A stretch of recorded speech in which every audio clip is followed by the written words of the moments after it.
Hello my dear students. आज हमारा new topic है phasor, the study of AC circuit.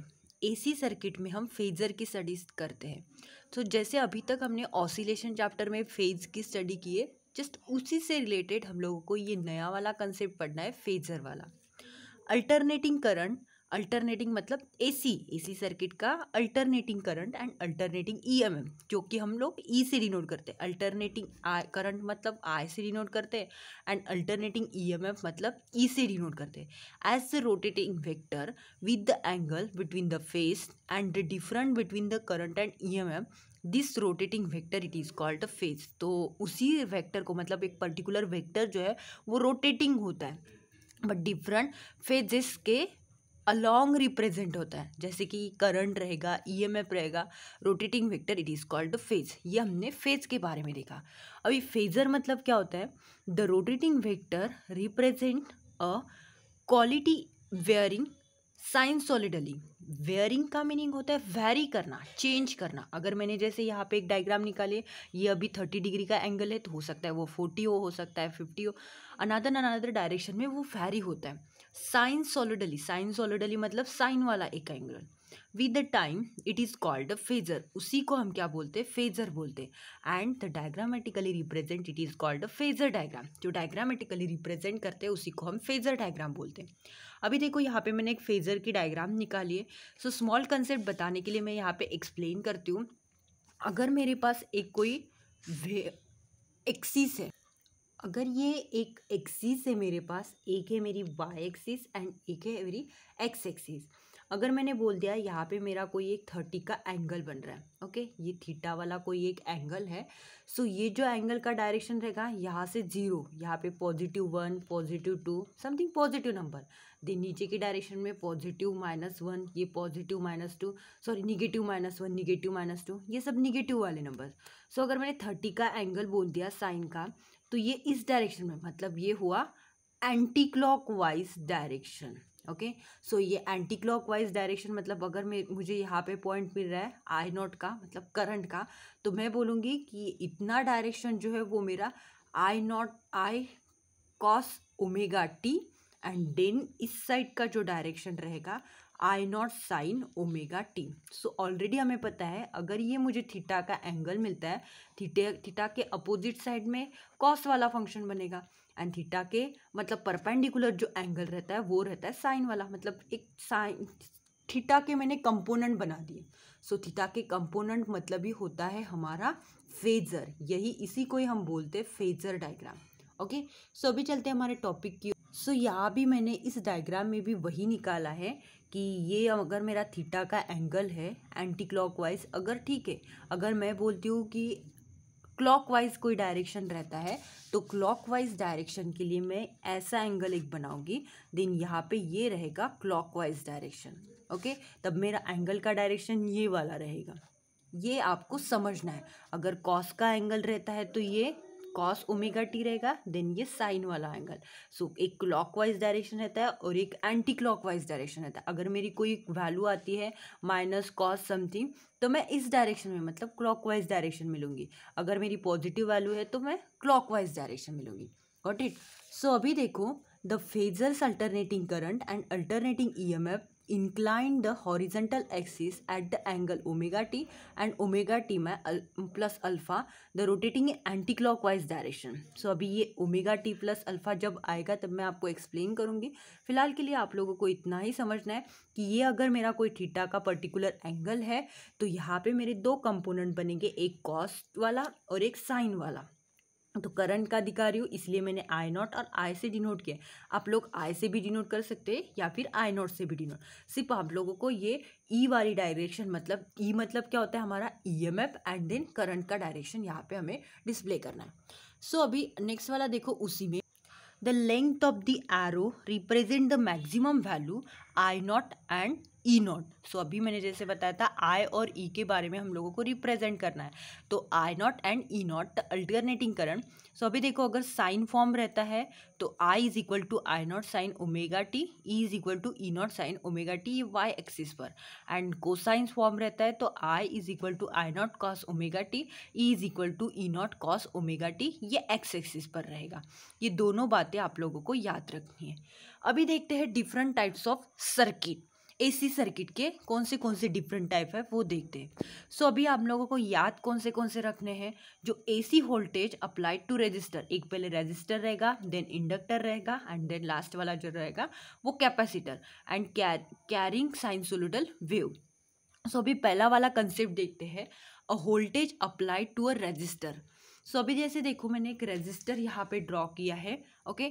अगर इसको मैं एक बैटरी से कनेक्ट करती हूँ, ये हमारा एसी सर्किट का मतलब एक स्विच का ऑप्शन है। सो यहाँ पे पॉजिटिव टर्मिनल है, यहाँ पे निगेटिव टर्मिनल है। अगर मेरा करंट यहाँ से पास हो रहा है तो ये वोल्टेज का direction, voltage is equal to I R है। सो अभी देखो करंट मेरा अगर यहाँ से पास हो रहा है मतलब ये पॉजिटिव टर्मिनल से निगेटिव टर्मिनल, बट बीच में मैंने एक रेजिस्टर लगाया, क्योंकि मैं पहले ही बता रही हूँ AC voltage applied to a resistor की बात कर रही हूँ। So E is equal to E naught sine omega t. अभी देखो यहाँ पे E minus V is equal to zero.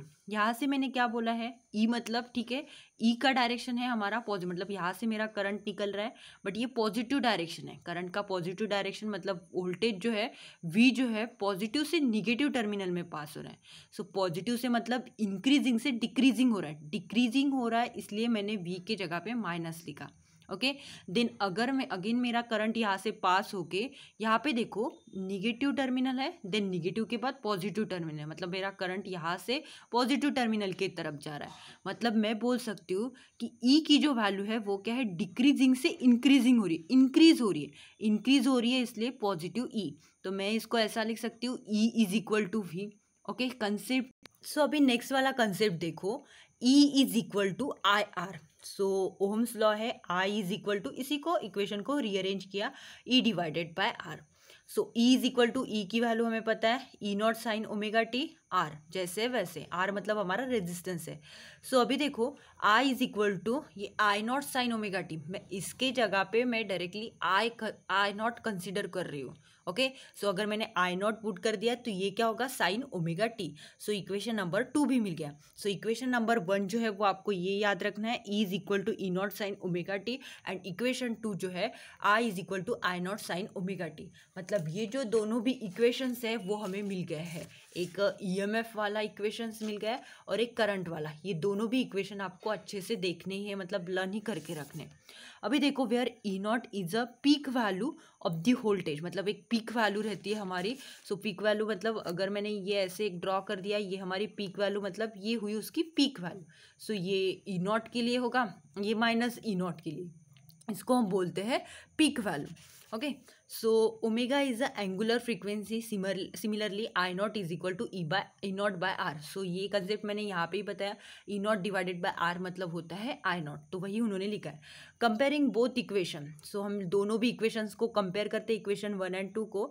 So resistors behave similarly for the DC voltage. जो एसी मतलब रेजिस्टर जो है, ये रेजिस्टर जो है वो बिहेवियर कैसा करता है, एक एसी वोल्टेज जैसा है, मतलब एसी और डीसी वोल्टेज जैसा ही बिहेवियर करता है। और behaviour of R in DC और एसी सर्किट आर सेम, मतलब रेजिस्टर का बिहेवियर जो है वो सेम है एसी और डीसी सर्किट के लिए। The resistor there are zero phase difference, so alternating current and alternating EMF, that is they are in phase। वो दोनों भी क्या है, in phase पर है। Both E and I reaches the zero, maximum and minimum value are same। मतलब I और E की वैल्यू आप देखोगे, E की वैल्यू क्या है, E is equal to E naught sine omega t, and I की क्या है, I is equal to I naught sine omega t. दोनों की भी वैल्यू क्या है, हमारी सेम वैल्यू। सो आपको एक कंसेप्ट याद रखना है, जैसे कि मुझे ग्राफ बनाना है, ई एंड आई का ग्राफ बनाना है, तो उसके लिए मैंने ऑसिलेशन चैप्टर में आप लोगों को याद होगा तो मैंने एक positive sign and negative sign के लिए हम लोग देखो ग्राफ ऐसे ड्रॉ करते हैं, ये पॉजिटिव एंड ये निगेटिव वाला टर्म। निगेटिव वाला जब रहेगा मतलब यहाँ पे हमारी निगेटिव वैल्यू रहेगी, -1 -2, और यहाँ पे +1 +2, इसीलिए मैंने यहाँ से स्टार्ट किया। और निगेटिव साइन रहता है तो ये नीचे से स्टार्ट होगा। उसी तरह अगर मैं कॉस की बात करूँ तो कॉस पॉजिटिव रहेगा, कॉस निगेटिव रहेगा तो कॉस पॉजिटिव रहेगा, तो ये ऊपर से स्टार्ट होगा, एंड कॉस निगेटिव रहेगा तो ये नीचे से स्टार्ट होगा। बस ये आपको चारों भी डायग्राम याद रखनी है। सो अभी देखो फेजर डायग्राम में हम लोगों को क्या मिला था, E0 sine omega t and E0 cos omega t. So ये दोनों भी फंक्शंस जो मिले थे हमने साइन के ही मिले थे। सो साइन मतलब ये देखो अभी मैंने बताया कि ये ऊपर वाली वेव साइन वाली, सो सेम एज एक जो ग्रीन पेन से दिखाई है वो करंट वाली है, और जो E0 वाली जो दिखाई है वो ऑरेंज पेन से दिखाई है। सो ये हुआ पॉजिटिव E0 और ये निगेटिव E0। देन ये हुआ करंट का डायरेक्शन पॉजिटिव I0 एंड ये निगेटिव I0। सो दोनों की भी वैल्यू के लिए मैंने डिनोट किया है, ये पाई वाली कंडीशन एंड 2π वाली कंडीशन, ये आपको याद रखनी है। अभी देखो फेजर डायग्राम निकालनी है। सो इसी के बेसिस पर हम फेजर डायग्राम भी निकालेंगे। अभी देखो फेजर डायग्राम मैंने कैसे ड्रॉ किए, ये वाई एक्सिस है एंड देन एक्स एक्सिस है। यहाँ पे मेरा एंटी क्लॉकवाइज डायरेक्शन आ रहा है, मतलब ये करंट का डायरेक्शन हुआ, ये E0 का डायरेक्शन। सो करंट का डायरेक्शन यहाँ पे है, इसीलिए मैंने E0 E=E0 sign T and I0 sign, ये दोनों भी फंक्शन जो थे साइन के ही थे, इसीलिए हमने दोनों भी पॉजिटिव निकाले। So current and voltage are the same phase, hence the both phases for I and E are in the same direction, making an angle omega t। इन दोनों का भी डायरेक्शन क्या रहेगा, सेम रहेगा, यही उन्होंने एक्सप्लेन किया है। सो आई होप आपको इतना समझ गया होगा। सो बाकी का हम नेक्स्ट लेक्चर में देखेंगे। So thanks for the watching.